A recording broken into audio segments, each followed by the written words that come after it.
Okay, it's recording. Alright, so I've had a few requests for recipes for my rosemary flatbread. Well, it's not flat, it's a country loaf. Anyway, the original recipe comes from a book called The Art of Baking Bread. I don't know the author.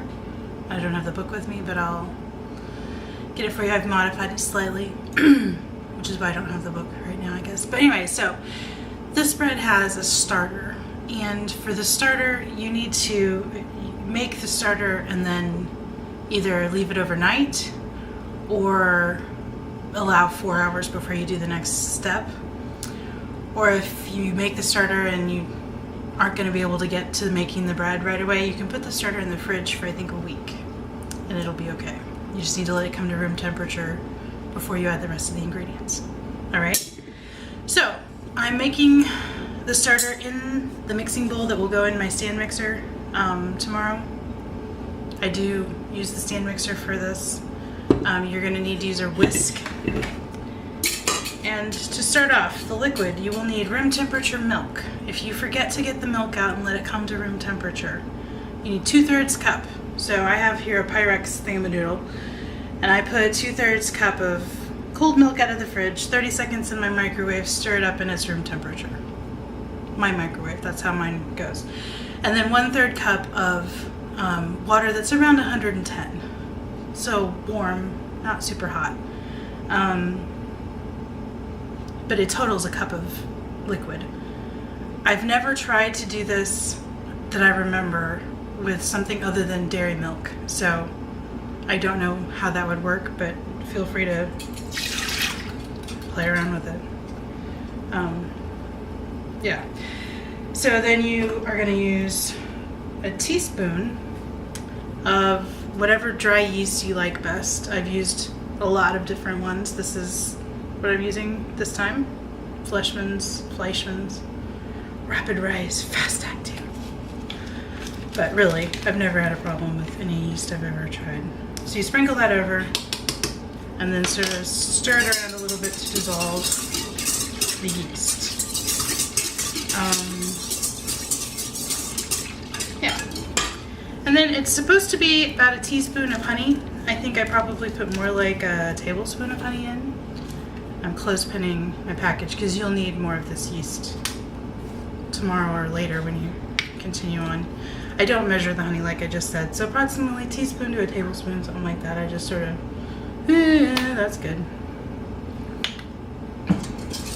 So stir that up a bit, let it dissolve some. And then, the last part of this starter is 2 cups of flour. I use unbleached white flour. There are variations of this recipe in the book that make it a whole wheat loaf. I've not ever tried that. Just because once I made the rosemary bread, that was the only way I wanted to make this bread. So, 2 cups. You don't need to sift it or anything, just dump it in there. And then you're gonna whisk it till it's smooth. It'll be kind of like a paste because you've got 2 cups of flour to 1 cup of liquid. So it's thick. I'll show you what it looks like after I get it whisked. But it doesn't take long, I'm almost done already. You just want it to be smooth, you don't want big lumps of flour, basically. So, it's, I don't know if you can really tell that that's smooth.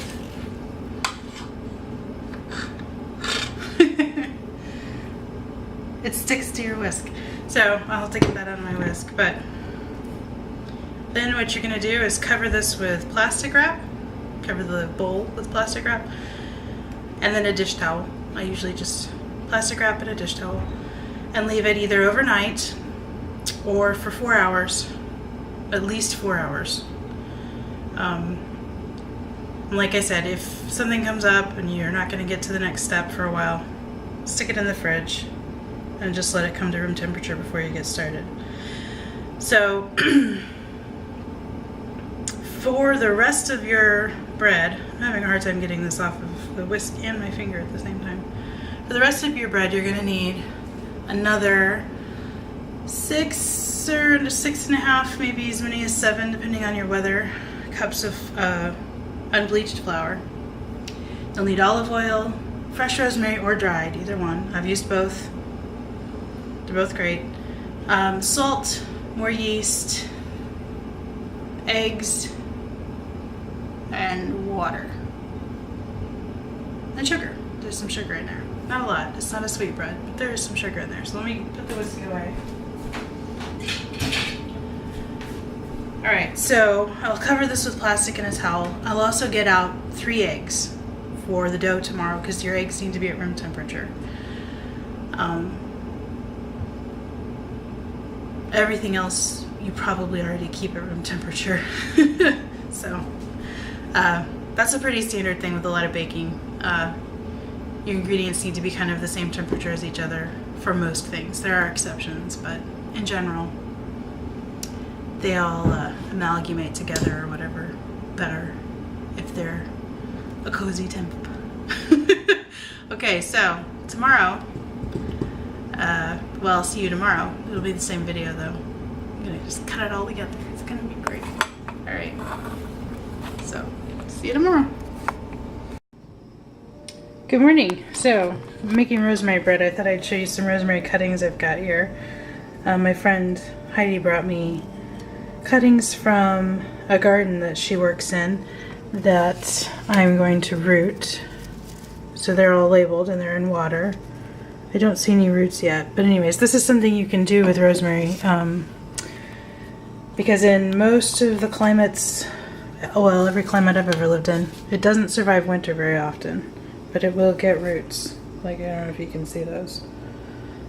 This is something I got from a farmer's market, so I don't know what variety it is, but they will root, and then you can put them in a pot or just one winter I kept them rooted in water all winter and then planted them in the spring and they did fine. So this is a little bonus bit of information about rosemary. I think I'm also gonna take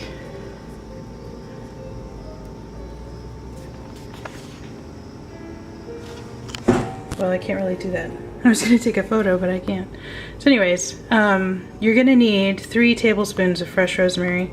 If you don't have fresh, then 1 tablespoon of dried.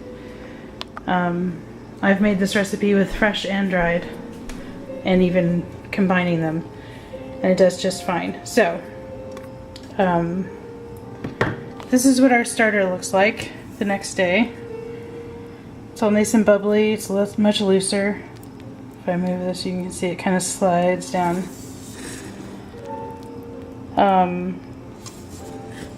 So the way we'll do this is just plop all the ingredients in there. I usually put the wet ingredients in first. And I'm gonna just hold the camera and try to do this one-handed, and we'll see what happens. I'm gonna augment my fresh rosemary with a bit of dried though, and I forgot about that, so let me come over here and grab that. I keep my rosemary in this little thing. Yeah, so just a pinch of it. And I'll sort of crumble it up a little bit. So as you can see, I told you measurements, but I'm not really measuring. And then that's some chopped fresh. If you're bringing it in from the garden, you always want to wash it because they can get dirt on the underside and that doesn't taste good. This is the voice of experience. Okay, so 3 room temperature eggs. I haven't done eggs one-handed since I worked at Denny's. Wow. Okay.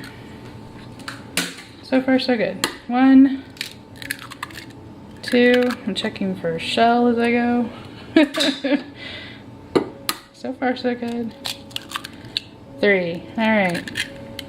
Lovely. So 3 eggs. Oh, and I didn't get my... Hold on. All right.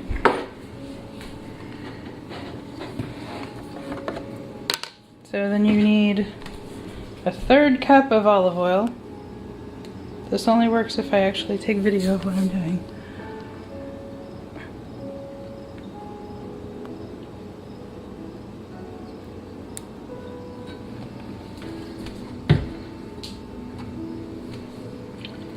In the bowl, I'm going to use the same thing to get the water, so we'll get the rest of the oil when I do that. Let's see. Oh, so the water. So the water needs to be warm. Again, I use just hot tap water and check it with my wrist, but if you want to be precise, I think it's around 110, 120 degrees at the hottest. Oh, that's getting there. Good. So you need 2 cups of water. That was a little more than 1, so. Okay. And like I just did, warm tap water is what I used. So, you'll be fine. I promise. Then it gets 1/4 of a cup of sugar. I should have opened this beforehand. Hold on. Okay, so I went ahead and put my 1/4 cup of sugar in there. And then a tablespoon of salt.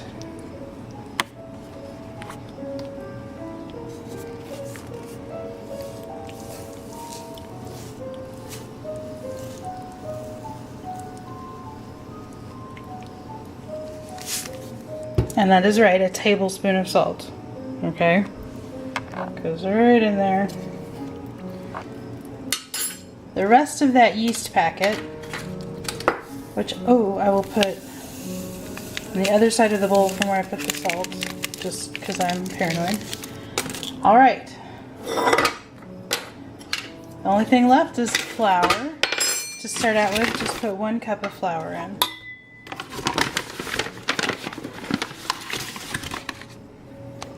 That's about 2/3 and the other 1/3.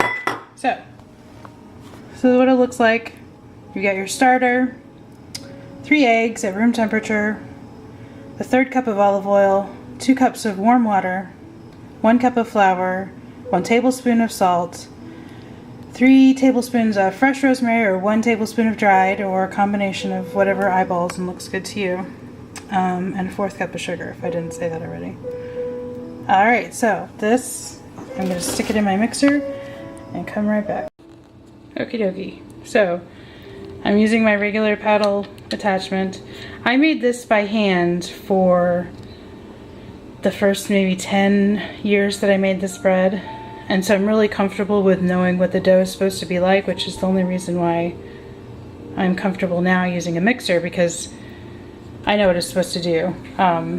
If you prefer mixers or you're just really comfortable with them, go for it. But there's a part of me that's very old school about baking and even cooking and wanting to actually feel the resistance on the spoon and exactly what it's supposed to feel like. And you can't get that if the machine's doing it for you. So unless it's just something like a box mix or something like this where I've just done it for years and so I know exactly what I want it to look like and everything, I tend to do it by hand. So if you're going to mix this by hand, you start out with a whisk and use a whisk until it's just impossible to stir, and then clean the whisk off and go to a wooden spoon.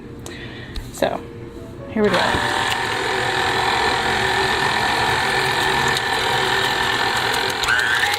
Oh shoot.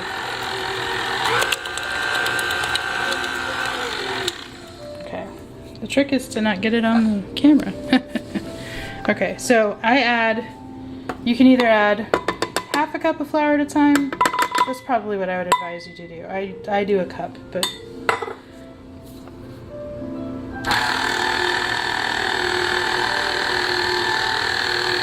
and you just mix in between each addition until it's all incorporated. I start out on the stir just so that I don't get flour everywhere, and then work it up a little bit. You're gonna have some lumps, that's just the way it is. They will work themselves out. Okay, let me get another cup of flour. Again, I'm not being super precise. I've heard the analogy made between baking and science, and then cooking and art, because you can be more loose with measurements, and well, it doesn't have to be as precise, I guess, with cooking is the theory, and the same is true of art. Whereas in science you need to be precise, and in baking you need to be precise, but I just have not found that to be true for me. But it could just be that I have done enough baking for most of my life that I know the rules well enough that I don't have to be precise every time, all the time. When I'm doing a completely new recipe, like I made my own puff pastry recently, I was pretty precise about it because I'd never done it before. So, but I would do the same thing if I was making a curry I'd never made before. I'd be pretty precise just to get the right idea.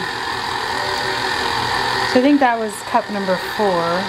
We're having a really wet day here. It's rainy and humid, so I may need more like 7 cups of flour for this today. Weather plays a big part of baking. The dough is super loose, but it looks okay.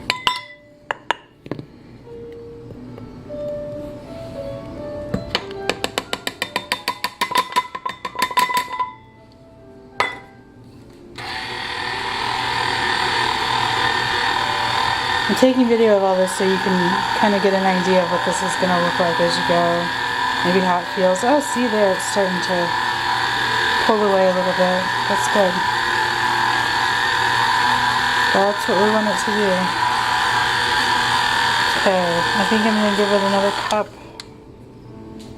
of flour, maybe.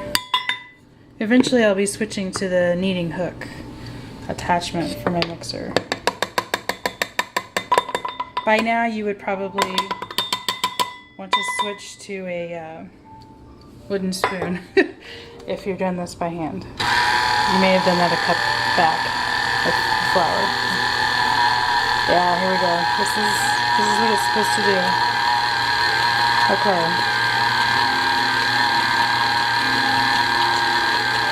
So nice. Alright. Gonna let this down and I'll come right back. Okay, so I've got the hook on here now. If you're doing this by hand, and I put another cup of flour in.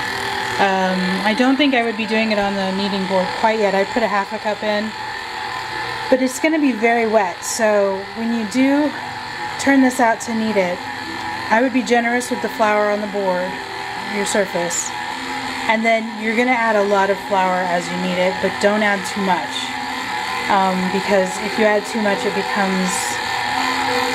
just changes the tooth of the bread. So this is going to be a loose, wet dough all the way through. That's just how it is. After it goes through its first proofing cycle, it's not as wet, maybe. It's not as sticky. But it's still it's always going to be very loose. So what you're looking for when you knead it is it's going to get kind of a sheen. It won't be shiny necessarily, but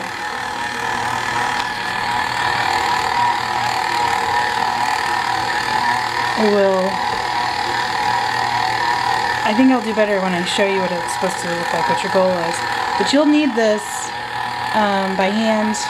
It can take, I'm sorry that it's not focusing. There we go. It can take,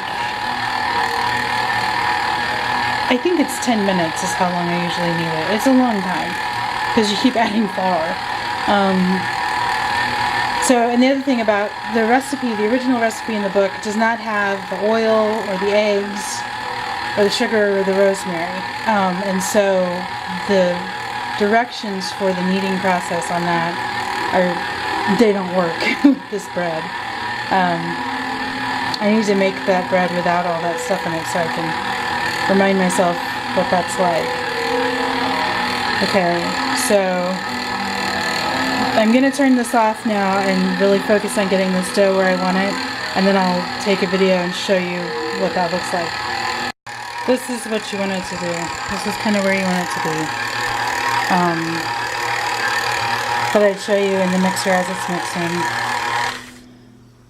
It's still, you see how it oozes? It's very loose. Okay, so I'm going to turn this out at this point and knead it by hand now. And I'm going to try to knead it one-handed so I can do a video of some kneading techniques that I use, but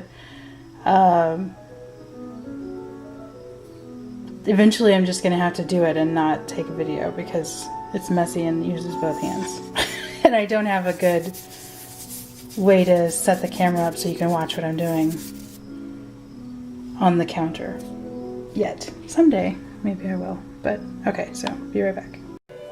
Okay, so there's this great big, it's very wet. See this?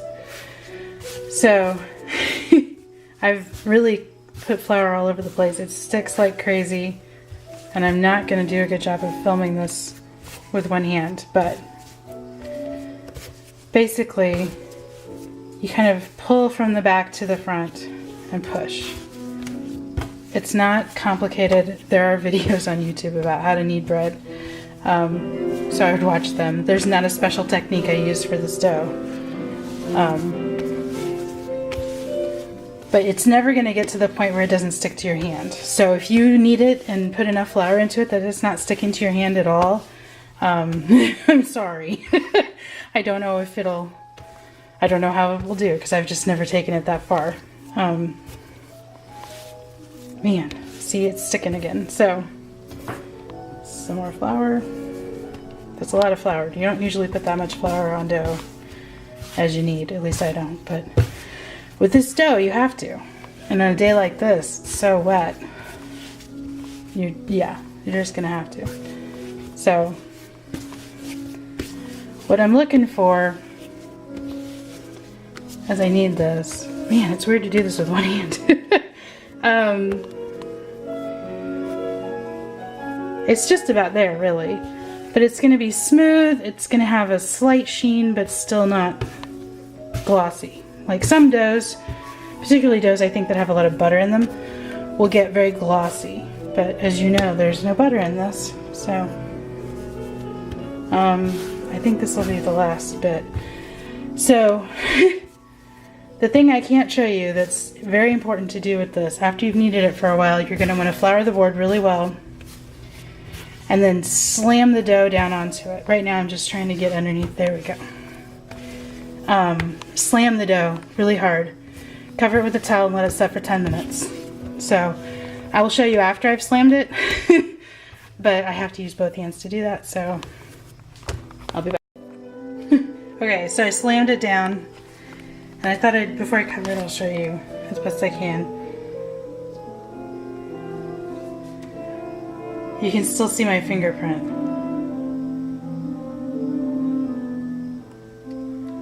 This is what it needs to do. You see, it's still kind of lumpy. It's okay though. This is what it's supposed to look like. It's really okay. Okay, so I'm going to cover this with plastic wrap and let it set for 10 minutes. Then I'll knead it for 2 more minutes, and then it goes into an olive oil coated bowl. You turn it over once so that there's olive oil on top as well as underneath, so the whole ball is coated. Cover it with plastic wrap and a towel, and let it set for 3 hours. I will show you that. I'll take video of that, but I'm just telling you that because I figure if I tell you this several times, you'll remember it. Alright, so it's sat for 10 minutes under this towel. That's what it looks like. It's just spread out a little bit. So here's the bowl I'm going to put it in. I've oiled the bowl. I'm going to knead it another minute or two. And then put it in this bowl. Turn it over so there's olive oil all the way around it. Cover the bowl with plastic wrap and then a towel. My hands are going to be super gooey, so I probably won't take a video until it's already in the bowl and I put the saran wrap on it. So So you know, this is, and you need a good sized bowl because this dough is gonna at least double, probably triple in bulk over the proofing process. And that's a big amount of dough. Like, I have big hands. Alright, there's a lot of dough here. Okay, so this is a nice good sized bowl. Alright, so I kneaded it. I forgot to tell you, when you do that kneading after you've let it set for 10 minutes, put flour on your hands so the dough doesn't stick to your hands, but you won't need to add any more flour. Even if it starts to stick to your hands, try not to add any more flour at that point. Just knead it. And then, like I said, you put it in here, turn it over. So now there's oil over the top of this. I'm just going to cover this with saran wrap and a towel and let it set 3 hours. If you want to double check on it at 2 hours or an hour and a half or something like that, you know, be my guest. But really, if you let the dough proof and develop, it just makes a world of difference. Rushing that process is no bueno. It never works out. Voice of experience. Give it its full 3 hours of proofing. It's gonna be huge, but that's okay. It'll work out, I promise. Okay? Is it recording? Uh-huh. Oh, okay. So, this is what it looks like after about 3 hours. It's all huge. I have some help filming, which is good. Okay, because I need both hands to do this. So you're gonna, it's sticky. You're gonna peel the saran wrap off the top. It's just gloopy and sticky like that. And then you're gonna come over to a floured surface and dump it out.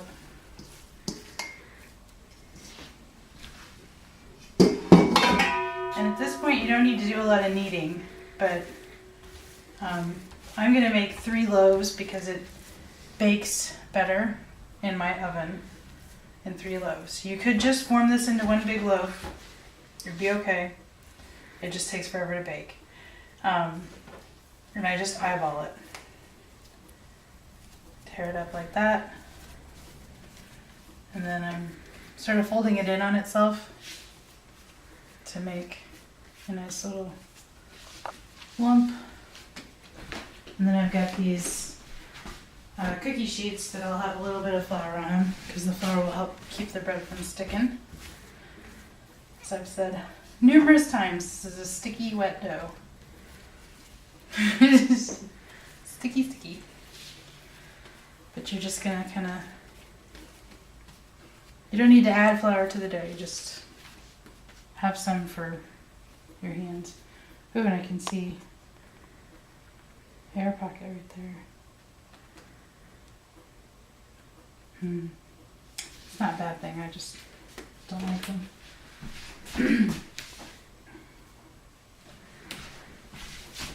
They don't make a pretty loaf, those air pockets. So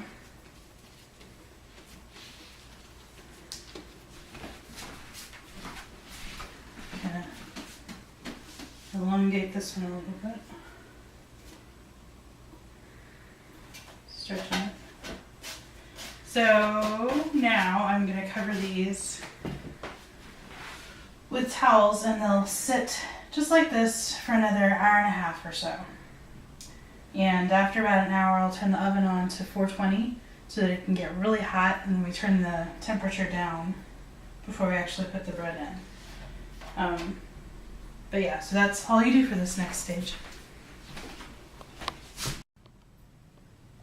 Okay, I forgot to take a video when I put those other 2 in, but I'm just going to show you. This is what the loaf looks like after it's sat for, this one's probably been sitting here for 2 hours now, maybe a little longer. And then the other 2 are in the oven. I just rotated them. They are not ready. They need at least 10 minutes, maybe a little more. So I thought I'd show you really quick the process. Alright, so I've taken these first 2 loaves out. I don't know if you can hear that. I honestly, I thumped the bread, but it doesn't doesn't tell me anything. What I'm looking for with this bread is a nice, even, fairly dark, but not real dark color. I mean, that's a pretty good dark color. The outside is firm. And that's it. So this loaf hasn't stuck at all. This one has stuck a little, if you can see there. This guy just slides around. Anyways, I'll let these cool on the pan a little while and then put them on racks to finish cooling. Meanwhile, the other one's in the oven. So these were in 30 minutes, and then 26 minutes, and then I switched them top to bottom. And then they got another 15 minutes. And I checked them and they really weren't quite there. So I think after that I gave them 3 minutes maybe. So total that would be 45 minutes to 50 minutes or so. It takes a while. So the oven was, I had it at 420, and then right before I put them in, I brought the oven down to 375. You can bake them at 400. The recipe always said to make the oven hotter and then turn it down right before you put them in. I've never done it any other way just because that's what the recipe said. So, you know, if you want to experiment with something else, that's fine. But I think the idea is to have a nice hot oven starting out. Anyway, so it might bake a little faster at 400. I know the last time I tried doing them at 400, that was when I had some issues with a little rawness in the middle. I think I tap these because it makes me feel like maybe I'm discovering that it's not raw in the middle, but honestly that doesn't tell me anything. So let's look at the bottom of this one real quick. Ooh, look at that. See, it's the same color as the top, basically. Perfect. I'm very excited. These are so good. So this bread, when they cool a little, I'll cut one. Or maybe I'll just take pictures. Anyways, I'll let you see what they look like on the inside so you can see the crumb and things. This bread makes really good, just a dipping bread. It's good with any kind of food. It's so good. But if you let it, you know, like make extra or whatever, like if you do like I do, I would save one of these and make French toast. This makes the best French toast, bar none, I've ever had in my entire life. It is so good. But you want to let it be a few days old. Let it dry out just a little bit. And amazeballs. I mean, it's so, ugh. I want French toast. Just thinking about it makes me hungry. It's such good French toast. But it also makes good bread for a sandwich. I mean, it's fantastic. It's good stuff. So, the next video, the final installment in this whole series, which hopefully I'll splice together into one video. But anyways, at the end of this video, you get to see it, the inside. So I'm showing you what the inside looks like. It's been only about an hour. The bread is still sort of warm, not hot obviously, and it was really hard when it first came out, but now it's soft, and that's how it should be, as long as it always springs back. But there's nothing wrong with eating it hot. It's a delicious hot, but letting it come to room temperature first is a good idea, just in general with all breads. Anyway, so delicious, soft, but the crust is still crusty. Yum. This is such good bread. So I hope you can make sense out of this video. Like I said, I'll do a blog post with the written ingredient list and instructions and some more pictures perhaps. I might even make French toast and take pictures of that to show you. Man, it's so good. Oh. Anyways, so I hope you enjoyed. Be sure to like, the video. I never remember to say this. So, like the video and subscribe to the channel to see more videos about making things in the kitchen and not. Thank you.